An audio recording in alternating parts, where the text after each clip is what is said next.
Assalamualaikum warahmatullahi wabarakatuh. Subhanallah walhamdulillahi wa la ilaha illallah wallahu akbar wa la hawla wa la quwata illa billah. Para alim dan ulama, bapak-bapak, ibu-ibu, saudaraku dimanapun berada, yang saya muliakan, yang saya hormati, yang saya banggakan, jumpa lagi dengan saya, penyuluh agama Islam kantor Kementerian Agama Kabupaten Jemberana,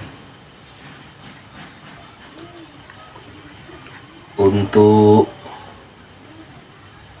menyampaikan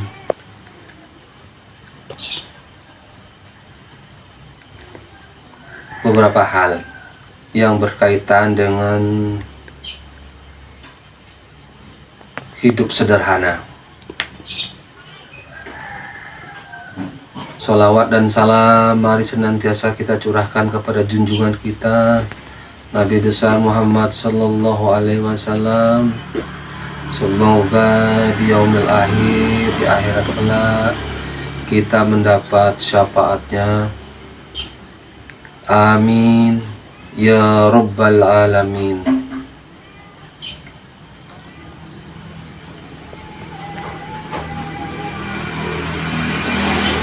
Akhir-akhir ini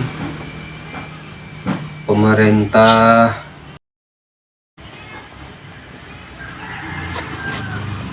mengumandangkan atau mengajak kita semua dan menghimbau kepada kita semua untuk bisa dan dapat hidup sederhana. Saya akan mencoba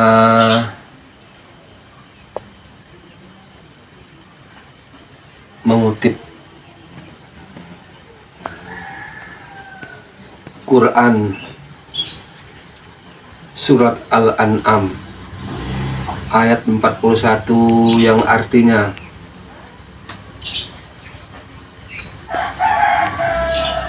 dan janganlah kamu berlebih-lebihan, sesungguhnya Allah tidak menyukai orang-orang yang berlebih-lebihan.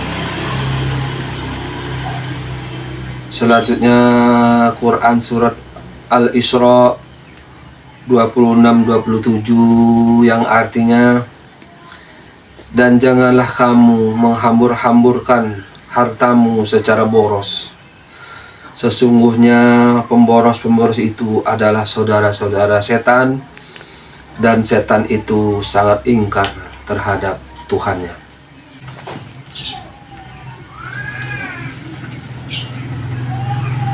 Pemirsa dimanapun berada yang saya muliakan, yang saya hormati, itu tadi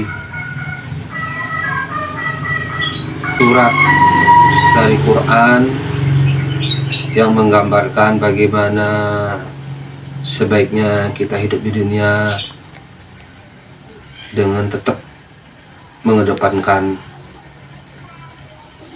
kesederhanaan.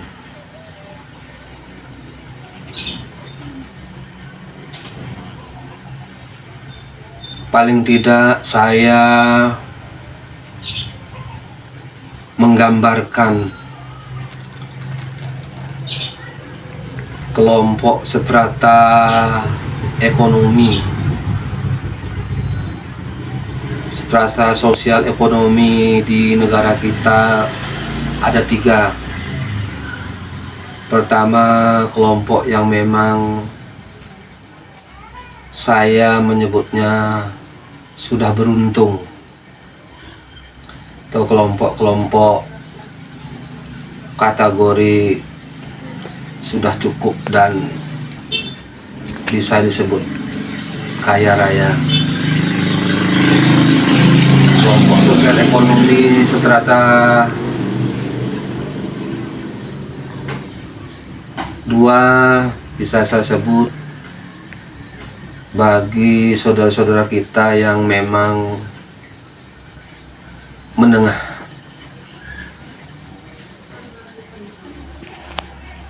sedang-sedang saja.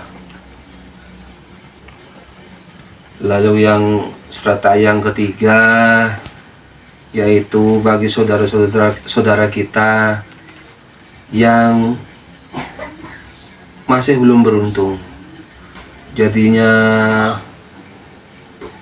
terutama keadaan ekonominya masih relatif memprihatinkan.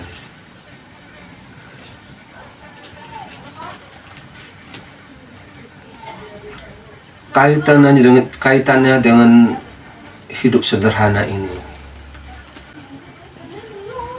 saudara-saudara kita yang masih belum beruntung, yang masih dalam kategori menengah, masih kategori miskin dan masih berkekurangan, saya mengajak dan mengharap tetap bersabar, ikhtiar dan berdoa.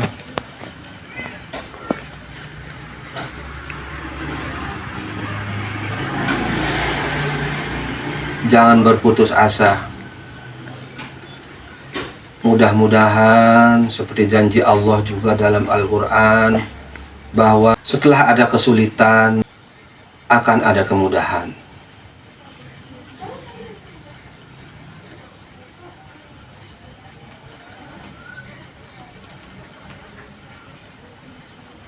Selanjutnya, untuk kelompok yang strata sosial ekonominya masih menengah,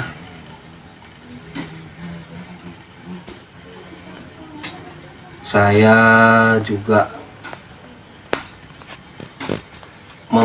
menghimbau untuk bagaimana kita peduli, peka, sensitif, serta menaruh empati kepada saudara-saudara kita yang masih kurang beruntung atau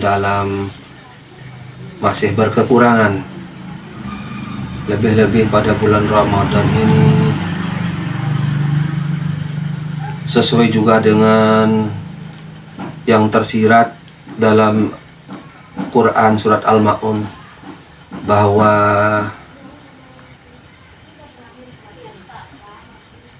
kita diharapkan untuk mengasihi anak yatim, jangan menghardiknya, menyantuni fakir miskin, orang tua jompo, dan lain sebagainya, agar keimanan dan keislaman kita sempurna adanya. Jangan menunjukkan gaya hidup yang berlebih-lebihan, yang cenderung boros, pamer, dan lain sebagainya.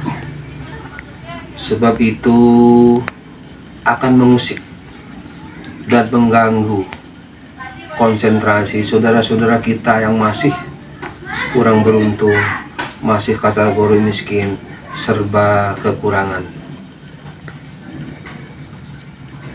Selanjutnya, untuk kategori pertama, yaitu saudara-saudara kita yang memang tanda kutip diuji oleh Allah dengan keberuntungan yang berlebih di atas rata-rata. Saya juga mengharap dan memohon sekali lagi, jangan menunjukkan, jangan mengedepankan sikap-sikap yang menggambarkan foya-foya,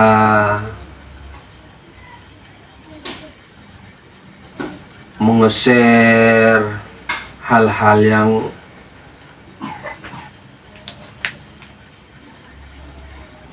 melulu bersenang-senang saja.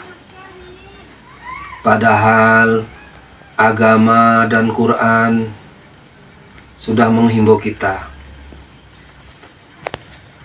Dalam Al-Quran juga ada tersirat bahwa jangan terlalu menuruti keindahan dan bunga-bunga dunia, sebab sebagian dari keindahan dan bunga dunia itu ialah semacam sandiwara saja, yang pada akhirnya kalau kita silau dan terlalu menurutinya, malah kita akan terjerumus ke dalam jurang yang nista. Sebab apa artinya hidup di dunia secara berlimpah, secara wah, tapi pada akhirnya setelah meninggal, setelah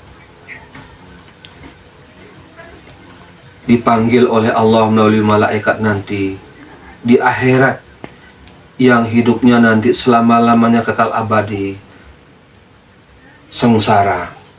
Padahal hidup di dunia yang fana ini sementara saja. Mari sekali lagi kepada saudaraku yang memang relatif beruntung, yang seterata sosial ekonomi yang kedua tadi, lebih-lebih kepada saudaraku yang memang dalam tanda kutip berkelebihan, berkecukupan, kaya raya berlimpah harta. Ayo, mari kita sedekahkan rezeki kita, mari kita impakkan rezeki kita, mari kita bersihkan harta kita, kita berzakat melalui lembaga-lembaga yang sudah ada tentunya. Sebab bagi saya, harta yang kekal abadi selamanya sampai di akhirat kelak ialah harta yang kita sedekahkan, harta yang kita impakkan ke jalan Allah. Mudah-mudahan apa yang saya sampaikan ini ada nilai manfaat dan faedahnya, terutama untuk diri saya sendiri dan kita semua, agar bangsa Indonesia bangkit, terutama saudara-saudara kita yang berdampak pada saat ada musibah corona. Mudah-mudahan ekonomi Indonesia mulai bangkit dan saudara-saudara kita dapat bekerja dengan maksimal. Itu saja yang dapat saya sampaikan dalam kesempatan tausiah kali ini.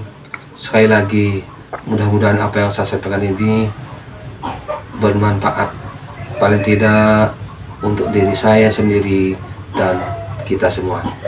Saya manusia biasa, sudah tentunya tidak luput dari